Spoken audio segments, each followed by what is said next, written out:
Hello students, welcome to MG plus. आज हम बात करेंगे स्नेल्स लॉ की। अब बहुत ज़्यादा प्रॉब्लम आती है स्नेल्स लॉ के। स्नेल्स लॉ है क्या, क्या है, इसको हम कैसे समझ सकते हैं, सारी चीज़ें। बेटा स्नेल्स लॉ कुछ भी नहीं है। जैसे हमारा लॉज और रिफ्लेक्शन है, उसी तरीके से लॉज और रिफ्रैक्शन भी होता है। मीन्स जब हम दूसरे मीडियम में जाते हैं तो रिफ्रैक्शन होता है, और रिफ्रैक्शन की वजह से हमारे जो एंगल ऑफ इंसिडेंस और एंगल ऑफ रिफ्लेक्शन में जो रिलेशन है वो स्नेल्स लॉ के थ्रू बताया जाता है। ठीक है, तो यहाँ पर हम देखते हैं कि हमारे पास क्या होता है कि कोई लाइट रे को हम क्या करते हैं, जब हमारे पास दो मीडियम, ये हमारे पास हो गया रेयर मीडियम और ये हमारे पास हो गया डेंसर मीडियम।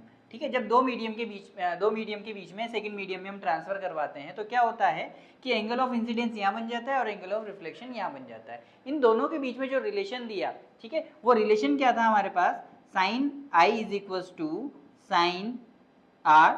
ठीक है, अब ये जो रिलेशन होता है ये होता है नॉर्मली कांस्टेंट। क्या होता है, लॉज ऑफ रिफ्रैक्शन के अकॉर्डिंग ये क्या होता है, कांस्टेंट होता है। बट स्नेल्स लॉ ने इसके प्रैक्टिकल्स किए, प्रैक्टिकल्स करके बार बार प्रैक्टिकल करके साइन आई साइन आर को हमने निकाला। प्रैक्टिकल करने के बाद जब उसके पास जो एक वैल्यू आई वो आई हमारे पास रिफ्रैक्टिव इंडेक्स। क्या आई, रिफ्रैक्टिव इंडेक्स। तो हमारे पास ये जो वैल्यू होती है sine i upon sine r, ये होती है refractive index of second medium with respect to 1। तो ये हमारे पास बेटा क्या होता है, स्नेल्स लॉ। तो स्नेल्स लॉ कुछ भी नहीं है, sine i upon sine r जो कांस्टेंट होता है उसकी वैल्यू किसके इक्वल होती है, refractive index of second medium with respect to first medium. यहाँ पे सेकंड मीडियम हमारे पास ये है और फर्स्ट मीडियम हमारे पास ये है।